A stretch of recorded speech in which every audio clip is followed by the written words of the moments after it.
नाजरीन, आपको breaking news से आगाह करते चलें कि नॉर्थ कराची न्यू कराची में पानी के कनेक्शन काट दिए गए और आवाम का एहतजाज।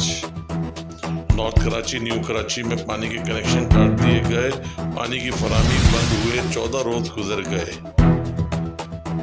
4K चुरंगी पर आवाम का एहतजाज। अस्सलामुअलैकुम जी, इस वक्त मैं मौजूद हूँ सुरजानी 4K चुरंगी के ऊपर और यहाँ पे MP और पाकिस्तान की तरफ से भरपूर एहतजाज किया जा रहा है और चारों तरफ से चुरंगी घेर दी गई है और यहाँ पे आवाम का शदीद रद्द-ए-अमल आप देख सकते हैं। जलाओ गिराव हुआ है। पुलिस की 3 मोबाइलें लग चुकी हैं मगर कोई अभी तक इनसे मुज़ाकरात करने को राज़ी नहीं है। मुर्तज़ा वाब साहब के इधर की लाइन काट के चले गए सुरजानी की और इस पर पूरी चुरंगी ब्लॉक कर दी गई है पानी के हवाले से।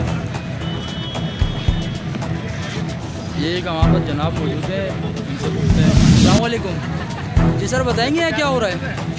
पानी के सिलसिले में जो है ना एहतजाज हो रहा है। पानी आपने जो लाइन काट दी केंद्रीय की लाइन के सिलसिले में जो है पूरा सरजानी को परेशान करके रख दिया है।